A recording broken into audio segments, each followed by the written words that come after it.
Hey, Andrew here. 5 things that you must have if you just started photography. Number 1, a prime lens. A prime lens is a lens that you cannot zoom. Unlike your kit lens, you can zoom in and out, and this is one of the worst ways to learn photography because then you'll be lazy to move. Professionally, most photographers would use a prime lens. Example, this one is a 20mm and it's fixed, and that's it. If you want to shoot nearer, you just have to walk nearer. This one is a TT Artisan 75mm, and I love this because it just forces me to go to the subject, interact with the subject. So, prime lens, go get one. Number 2, an external flash like this that when you turn on, like this one, the Godox, it has this feature that allows me to enable slave mode. So what is slave mode?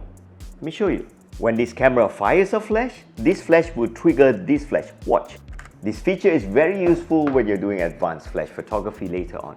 Number 3, a backpack like this for your camera. Why I love it? If you look at this one, I can put my camera, my flash, all in. The best part is I do not need to sling it on one shoulder, which is quite bad because camera flashes and lenses can be very heavy. And with 2 straps balanced on my shoulder like this, it's one of the most balanced and ergonomic way to carry my camera without just wearing down one shoulder. Next must have a camera with a built-in pop-up flash like this. Not just any pop-up flash. If you press on the menu, you must have the ability for you to change the setting of this pop-up flash. Let me show you.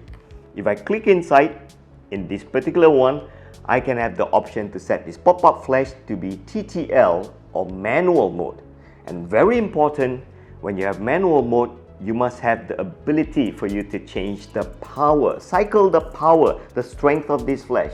Sadly, for this one though, the lowest I can go is 1/32. If you can only go to 1/32, that's not too good, because if you want to get yourself a camera, make sure that your manual flash can go from full power 1/1 all the way to 1/64, the very least. So this is high power, this is low power. This one, a bit lousy. I can only go 1/32, that's it.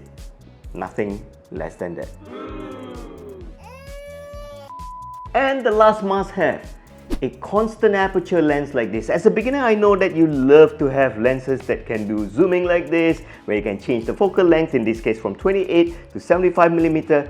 But the problem with a lot of these kit lenses is when you zoom in and out, the f number changes. It's ridiculous. I cannot work with this kind of lenses. Most professionals cannot work with this if you keep on changing the f number. So if you look at this one, it is a constant f2.8, which means that if I set the aperture to f2.8, even when I zoom in and out, it will still be f2.8.